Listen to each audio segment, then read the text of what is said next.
Director and CIO at Alchemy Capital Management, has joined us as our market master.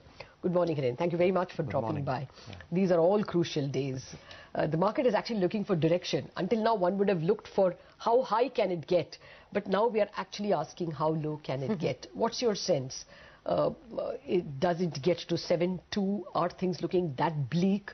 22,000 was a possible negative scenario that Ambit Capital put out. How bleak can things go for us?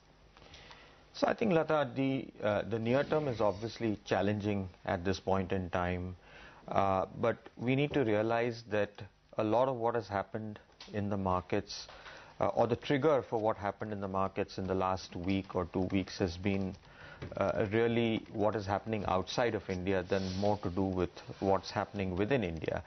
I think the challenge that most investors are grappling is that while our macro is getting better, it's not translating into a good micro, right? So in the absence of earnings growth support, the markets are likely to be vulnerable to shocks like the ones that we have seen.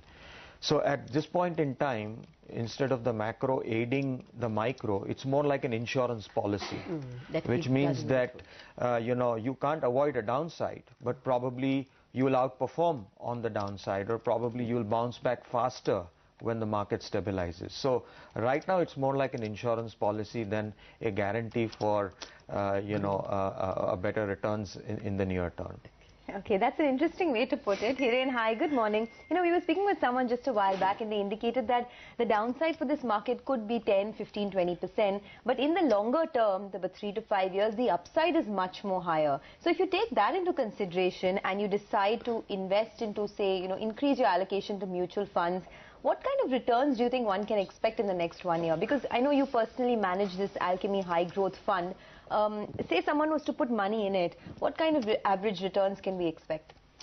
See, I think if you look at the fair way to guide people on returns is to say that, can you deliver a couple of 100 basis points above nominal GDP growth? Because that's what earnings growth has been over the last several years. So, there was a time when we used to grow at 8%, and then you had inflation of another 7 to 8%. So your nominal GDP growth used to be 17, 18%.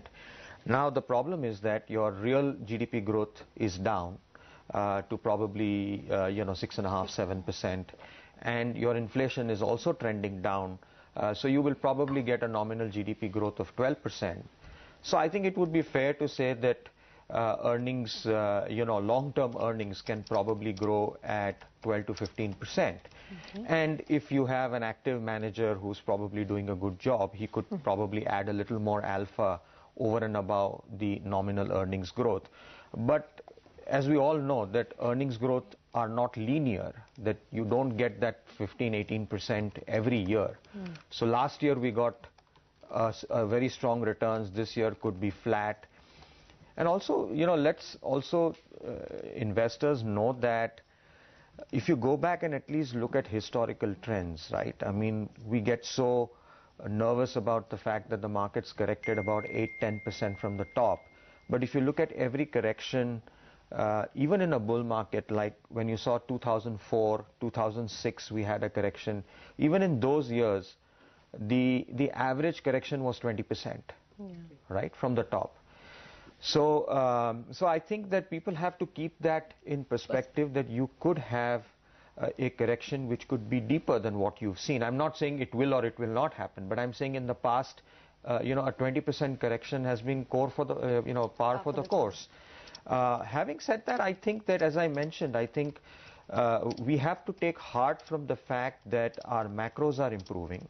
I think what Governor Rajan is trying to do is to reduce the volatility of the policy rate.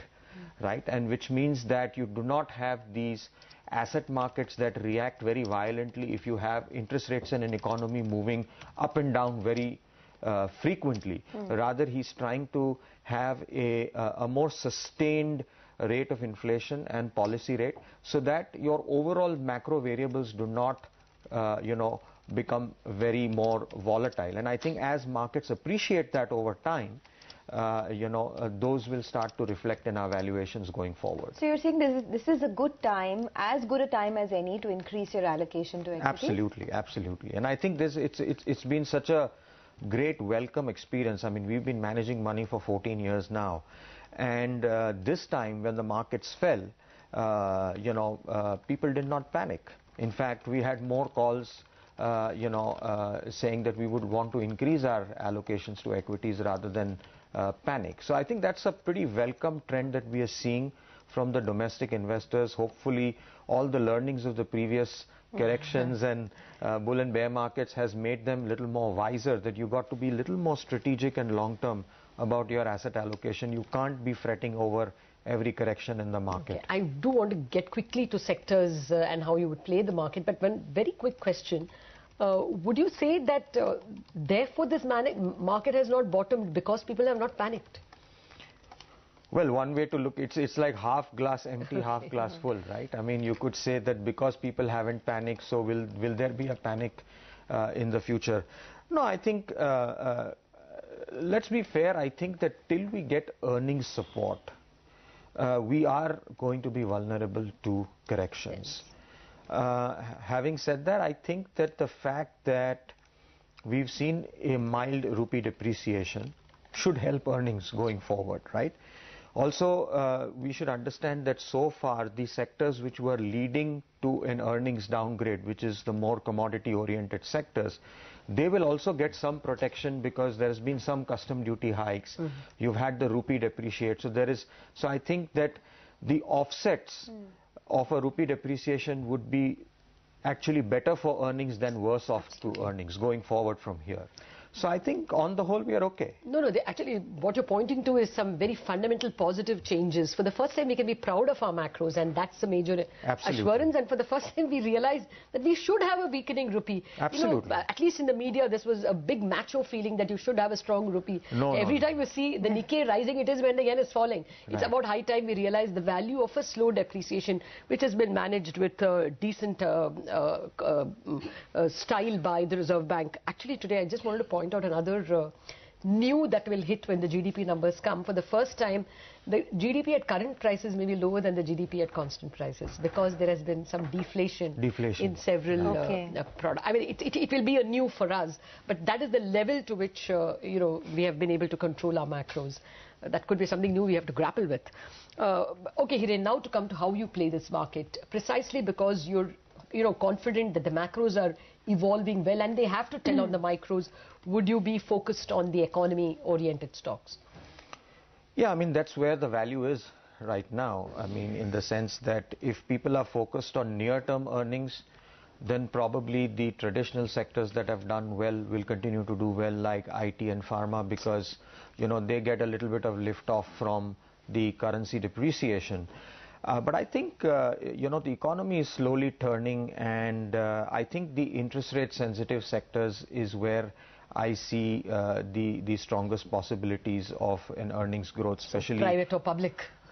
Well, I think in public also, I think if you look at the stance of the government, they're very clear that they want to support the larger public sector banks, right? So in terms of whether it is capital infusion, and I think they are far more better off handling this situation coming out of a recovery than the tail of the public sector banks.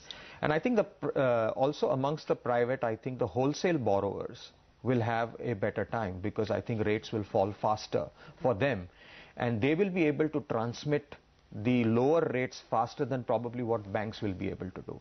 Okay, so ICICI Bank should also be up for you. That stock is actually corrected. Yes, is a big wholesale borrower. Yes, Bank is a big wholesale borrower. But can we make it in talk stocks? But these are stocks that have fallen about 15-20% since the start of the year. So maybe good buys there. But what about, some of these names that have seen significant derating this year, but are still great businesses? So say something like a Tech Mahindra, something like a Tata Motors.